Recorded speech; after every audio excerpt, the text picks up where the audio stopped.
Redonner l'envie à l'école, redonner l'envie au travail. Bonjour à tous, je suis Véronique Chaput, sophrologue praticienne en hypnose et psychosomato-énergétique. Et on voit de plus en plus d'enfants qui sont inadaptés à l'école, qui ne retrouvent pas de valeur à l'école, qui n'ont pas envie d'être à l'école. Des adultes qui veulent changer de travail, qui ne trouvent plus de sens à leur travail. Avez-vous déjà rencontré cette problématique-là ? Et surtout, comment en venir à bout?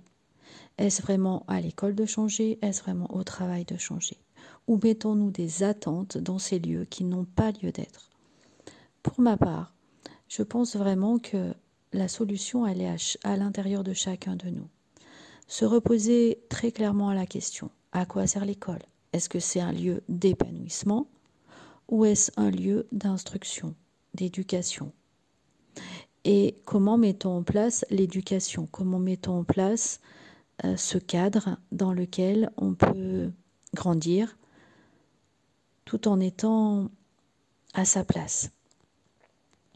Comment pouvons-nous donner du sens à notre travail tout en étant en décalé?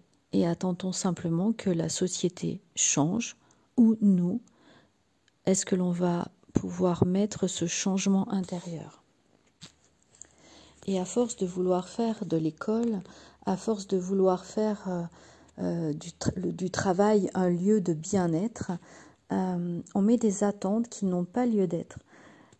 Un lieu d'école, si on veut un lieu de cadre d'éducation, ça veut dire que ce cadre doit être possible pour 15, 20, 30 jeunes en même temps.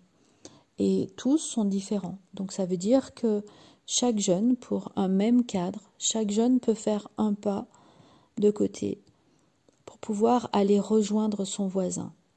Et c'est aussi ça la société, c'est aussi ça qu'on peut attendre de l'école, c'est de permettre justement de bouger, de sortir de son cadre d'aisance, de facilité que l'on peut avoir à la maison parce qu'on est seul, parce qu'on a un ou deux frères et sœurs, et à l'école on a 30 camarades.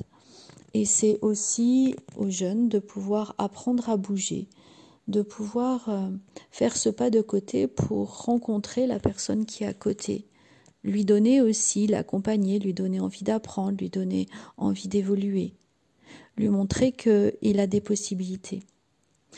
Actuellement, dans les classes, on peut dire que 50% des jeunes ont vraiment des difficultés soit d'apprentissage avec ces fameux 10, soit ces TDA ou TDAH.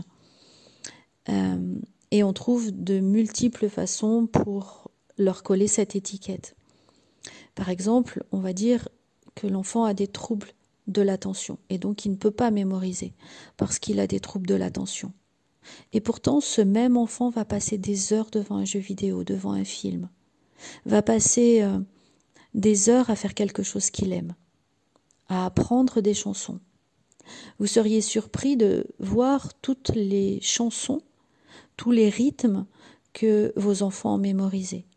En quelques secondes, ils sont capables de reconnaître une playlist. Comment on fait? Ils ont juste porté leur attention au bon moment. Ils ont juste mémorisé ce que vous pensiez qu'ils n'étaient pas capables de mémoriser. Et l'idée, c'est vraiment de se poser la question. Est-ce que je porte mon attention là où il faut, quand il faut?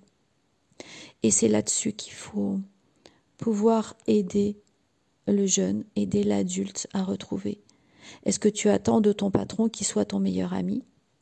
Est-ce que tu attends de ton patron la reconnaissance que toi-même tu n'arrives pas à te donner? Toutes ces questions, c'est vraiment important de pouvoir faire le point avec soi-même.